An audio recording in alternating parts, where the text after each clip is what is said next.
చాలా సంతోషం అండి.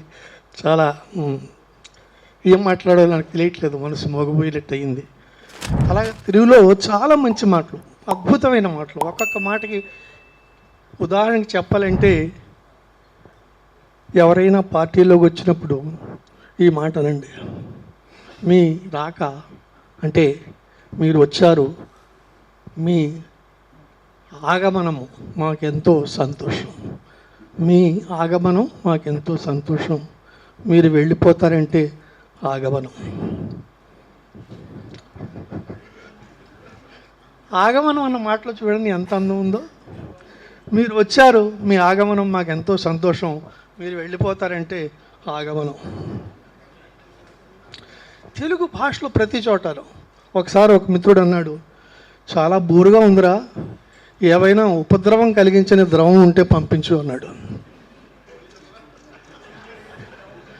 చాలా బోరుగా ఉంది, ఏవైనా ఉపద్రవం కలిగించని ద్రవం ఉంటే పంపించు అన్నాడు.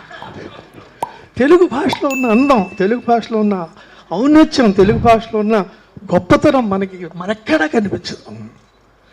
నన్ను చాలామంది అడుగుతారు, ఆప్కు తెలుగు మాలూమ్ హై క్యా అని.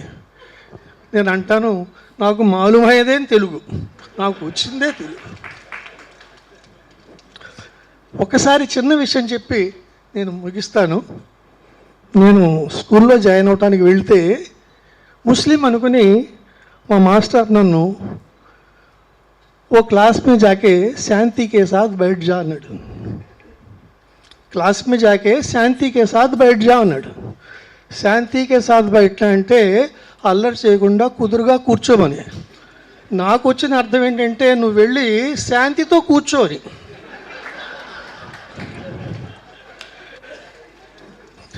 ఎరక్కపోయి క్లాసులోకి వెళ్ళి ఇక్కడ శాంతి ఎవరు అని అడిగాను.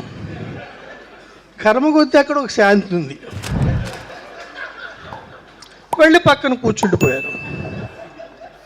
ఒక్క కేక ఎంత గట్టిగా వేసిందంటే, అంత చిన్న వయసులో ఆవిడ శీలాన్ని నేను ఏదో చేసేంత పెద్ద కేక వేసింది.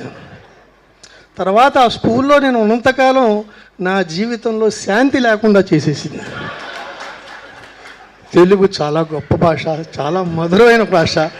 తెలుగుని మనం అందరం కలిసి ఆనందిద్దాం. నాకు అవకాశం ఇచ్చేందుకు నమస్కరిస్తూ కృతజ్ఞత.